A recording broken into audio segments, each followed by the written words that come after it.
Former Supreme Court Justice Sandra Day O'Connor once said, "Liberty finds no refuge in the jurisprudence of doubt."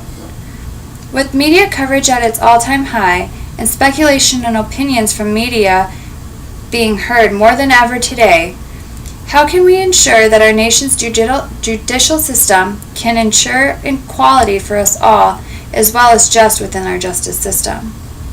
One solution that counteracts these problems would be to practice mandatory minimums. Mandatory minimums are lengths of terms used to sentence crimes committed by criminals that are appropriate and deserving of the crime itself. By utilizing these mandatory minimums, we can ensure equality through boosting consistency, eliminating judicial bias, and effectively increasing the act of incapacitation. Although judges are trained professionals and they are often well-versed in law, the possibility of deciphering what sentence is appropriate for a crime can vary greatly across the board. Judges, although well-versed, are still human, and one human's idea of fair is often different than that of another's. A recent study conducted by the University of San Francisco's Law School examined over 1,300 murder cases across the state of California. At the end of the analysis, it was discovered that judges hold many bias, such as gender and race stereotyping, that often play a role in the sentencing they choose for criminals. While the extreme cases are rare, having non-gender or race-specific minimums for crimes can help boost consistency across judges and across the board, which also in turn allows for justness and fairness within our judicial system. By gaining more consistency, citizens also become more knowledgeable and are better equipped to fully make decisions which could hold the possibility of a legal consequence.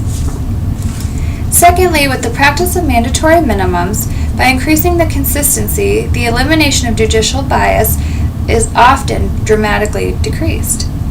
According to Dahlia Litwick, recently the United States Supreme Court heard a case in which a form of judicial corruption was examined.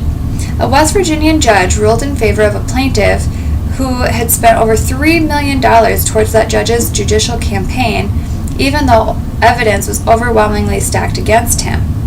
With mandatory minimums removing the power of wealth, blackmail, corruption, and political standing within a society, we eliminate the possibility of favoritism and therefore, in turn, promoting the equality that all men are equal. Lastly, with the use of mandatory minimums, there would be a positive increase of the effectiveness for the act of incapacitation. Incapacitation is one of the 4 basic reasons and deciphering methods for punishment of crimes. It is known as the act of making an individual incapable of committing crimes by stripping away certain powers and rights. With mandatory minimums, criminals are kept out of society longer, promoting a higher sense of safety within a community, and it also reduces the window of opportunity to commit more crimes and have criminals becoming repeat offenders. Mandatory minimums have the ability to be a great solution to ensure equality and protect the integrity of our nation's justice system. They eliminate prejudice and bias, they provide knowledge of legal consequences for one's actions, and they also allow the safety and knowledge and peace in knowing that our equality is preserved and protected.